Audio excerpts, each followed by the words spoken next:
Hello friends, मैं physiotherapist doctor Hemlata जून physiotherapy channel में आपका स्वागत करती हूं। फ्रेंड्स, हमने लास्ट वीडियो में टेनिस एल्बो पेन के साइंस सिम्टम्स के बारे में और उसकी फिजिकल टेस्टिंग के बारे में काफी डिटेल में जाना। शायद आप वो वीडियो देखने के बाद जान गए होंगे कि आप इजीली अपनी टेनिस एल्बो पेन को कैसे फाइंड आउट कर सकते हैं।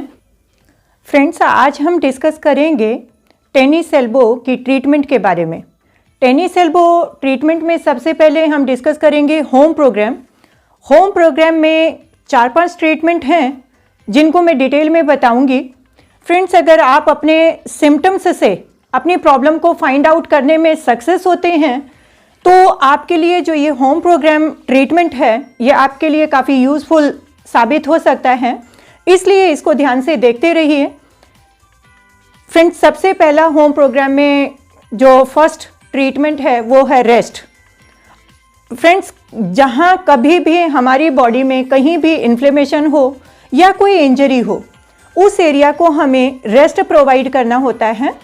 रेस्ट प्रोवाइड करने से वो प्रॉब्लम वहीं की वहीं रुक जाती है, उसमें ज़्यादा डैमेज होने के चांसेस कम हो जाते हैं। इन एक्टिविटी से ये प्रॉब्लम होती है तो वो एक्टिविटीज़ कुछ टाइम के लिए हम स्टॉप कर दें तो उस अफेक्टेड पोर्शन को रेस्ट मिलेगा, एक्सटेंसर मसल्स को रेस्ट मिलेगा तो प्रॉब्लम आगे बढ़ने से रुक जाएगी।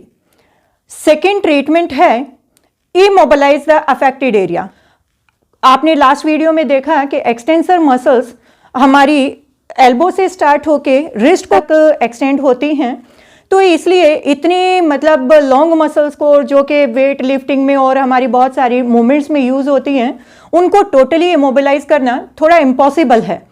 तो उसके लिए हम थोड़ा सा कोशिश कर सकते हैं ताकि मसल्स को हम कुछ हद तक रेस्ट प्रोवाइड करें, कुछ हद तक कुछ इमोबिलाइज कर सकें। एक टेनिस एल्बो बैंड के सपोर्ट से, एक एल्बो बैंड होता है टेनिस एल्बो बैंड, उसके सपोर्ट से हम उस एरिया को कुछ हद तक इमोबिलाइज रख सकते हैं। तो उसके लिए टेनिस एल्बो बैंड आपको मार्केट में इजीली अवेलेबल हो जाएगा। टेनिस एल्बो बैंड को पहनने का एक तरीका होता है, आप डायरेक्ट लैटरल एपिकोंडाइल पे उसको नहीं पहन सकते हैं। एक इतना थिक बैंड होता है तो उसको जो बल्क होता है मसल्स का, एक्सटेंसर मसल्स का, लगभग 2 फिंगर नीचे, जो लैटरल एपिकोंडाइल है उससे लगभग 2 फिंगर नीचे हम इस एरिया को इमोबिलाइज करेंगे, उसको बांध के रखेंगे एक्टिविटी करते हुए। तो अगर आपको वो एक्टिविटीज करनी ही पड़ती हैं तो इस तरह से आप टेनिस एल्बो बैंड यूज करके उस एरिया को थोड़ा सा इमोबिलाइज करने की कोशिश कर सकते हैं। थर्ड ट्रीटमेंट है कोल्ड पैक एप्लीकेशन।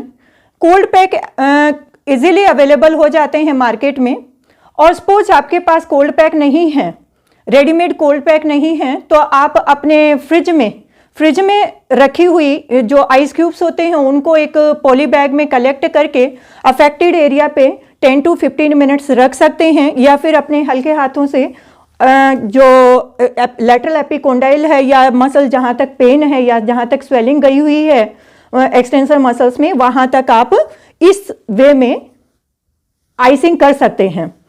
तो उसको आप कुछ देर के लिए रख भी सकते हैं, लेकिन आपको उससे थोड़ा केयरफुल रहना पड़ेगा। कई पेशेंट एलर्जिक होते हैं कोल्ड पैक एप्लीकेशन से, तो उस केस में आप डायरेक्ट अप्लाई ना करें उसको, आप कोई क्लोथिंग पहले यूज़ करें और उसके बाद उसके ऊपर डालें तो फिर आपको दिक्कत नहीं होगी। कंटेनर में भी आप बर्फ़ जमा के उस लंप को थोड़ा ब्रेक करके टुकड़ों में करके और उसके ऊपर आप उस आइस पैक को अप्लाई कर सकते हैं, तो वो भी एक काफ़ी इफेक्टिव वे होगा आइसिंग का। होम प्रोग्राम में फोर्थ ट्रीटमेंट है मसाज। जो एक्सटेंसर मसल्स हैं उनको हम ट्रांसवर्स फ्रिक्शन मसाज देंगे। हम इंडेक्स फिंगर यूज़ करेंगे मसाज के लिए और उसको रीइंफोर्स करेंगे मिडल फिंगर से। फिर जो जिस डायरेक्शन में फाइबर गए हुए हैं उसके परपेंडिकुलर डायरेक्शन में हम उन फाइबर्स की मसाज देंगे। इस वे में जहां स्वेलिंग है उस एरिया को आप मसाज देंगे। आपने एक गलती नहीं करनी है कि आप इस तरह से उस एरिया की मसाज दें, सिर्फ आपने उसको ऐसे रखना है, रीइंफोर्स करना है मिडल फिंगर से और जस्ट इस वे में आपने मसाज करना है। 2-3 मिनट के लिए एनफ होगा मसाज। टेनिस एल्बो पेन का ये होम प्रोग्राम था। अब उसके आगे आते हैं कुछ एक्सरसाइजेस जिसके अंदर स्ट्रेचिंग एक्सरसाइजेस और स्ट्रेंथनिंग एक्सरसाइजेस होंगी। नेक्स्ट ट्रीटमेंट है एसएसटी। ये सोशल साइंस वाला एसएसटी नहीं है, ये स्ट्रेचिंग एंड स्ट्रेंथनिंग ट्रीटमेंट है। फ्रेंड्स, हम स्ट्रेचिंग स्टार्ट करते हैं। ये स्ट्रेचिंग होगी एक्सटेंसर मसल्स की स्ट्रेचिंग और उसकी एंटागोनिस्ट मसल। एंटागोनिस्ट एक्सटेंसर की फ्लैक्सर होती हैं, फ्लैक्सर मसल्स उसके अपोजिट में होती हैं जो उसकी अपोजिट मूवमेंट कराते हैं। तो अब हम एक्सटेंसर मसल्स की स्ट्रेचिंग के बारे में बात करते हैं। फ्रेंड्स, एक्सटेंसर मसल्स की स्ट्रेचिंग के लिए हम हाथ को इस तरह से होल्ड करेंगे, रिस्ट को बेंड करेंगे अंदर की तरफ को और उसको रीइंफोर्स करेंगे दूसरे हाथ से। इस मूवमेंट को हम 10 to 15 सेकेंड्स के लिए होल्ड करेंगे और 3 टाइम्स हम रिपीट करेंगे।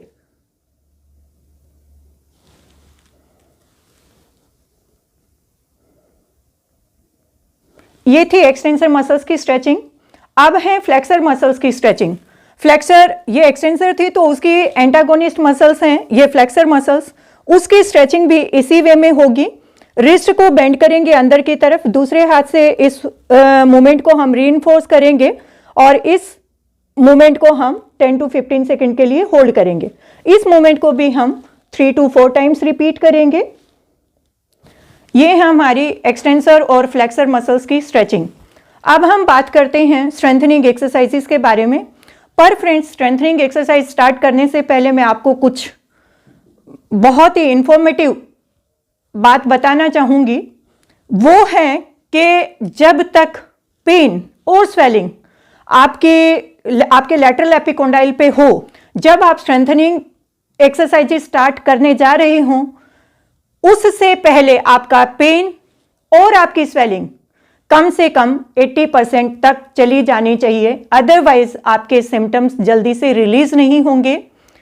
उनके लिए हम कुछ एक्टिव रेंज ऑफ मोशन की एक्सरसाइजेस करेंगे जिससे कि आपके सिम्टम्स काफी हद तक रिलीज हो जाएंगे। अब हम स्टार्ट करेंगे exercises to improve active range of motion. इन्हीं एक्सरसाइजेस को फिर हम स्ट्रेंथनिंग एक्सरसाइज में यूज करेंगे, बट जो स्ट्रेंथनिंग एक्सरसाइज होंगी वो किसी थेराबैंड को यूज करके होंगी या वेट हाथ में लेके होंगी। इसके लिए हम जो फोर आर्म है उसको हम वेल सपोर्टेड प्लेस करेंगे। रिस्ट से आगे का जो पोर्शन है वो हमारा हवा में रहेगा और जो फोर आर्म है वो सपोर्टेड रहेगी किसी स्टूल पे या किसी भी प्लेटफॉर्म पे। फर्स्ट मूवमेंट है flexion and extension. Movement up up down.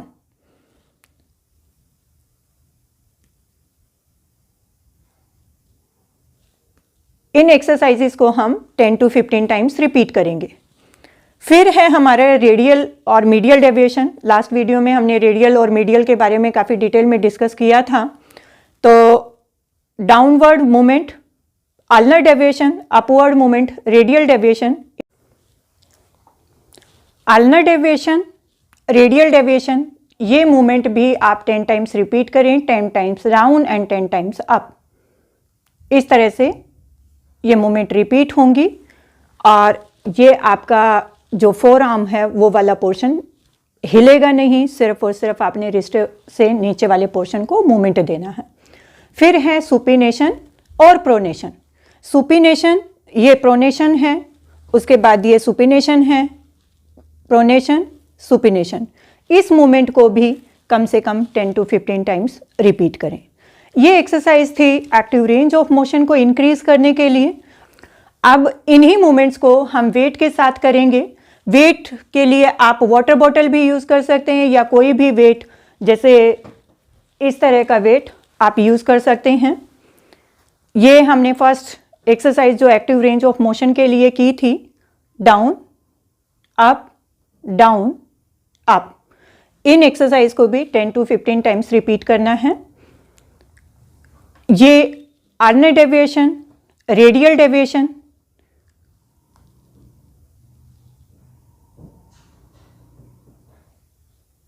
In exercise को भी हम 10 to 15 टाइम्स रिपीट करेंगे। ये सुपिनेशन और प्रोनेशन, ये एक्सरसाइज हम किसी हैमर की हेल्प से भी कर सकते हैं या वेट की हेल्प से भी कर सकते हैं, कोई वाटर बॉटल से भी हम कर सकते हैं। हम इसको स्टार्ट करते हैं हैमर की हेल्प से। ये प्रोनेशन है, ये सुपिनेशन है, ये रोटेशन मूवमेंट्स हैं। इनको भी 10 to 15 टाइम्स रिपीट करना है। इन एक्सरसाइज को 2 से 3 बार रिपीट करें। फ्रेंड्स, अब हम बात करते हैं उन मूवमेंट्स की जो आपके लिए हेल्पफुल नहीं होती हैं जब आप खुद से करने के लिए बैठते हैं और बार बार एक्सरसाइज करने के बाद आपका पेन नहीं जाता है। तो फ्रेंड्स, ऐसी सिचुएशन में आपको फिजियोथेरेपिस्ट की हेल्प लेनी ही पड़ेगी।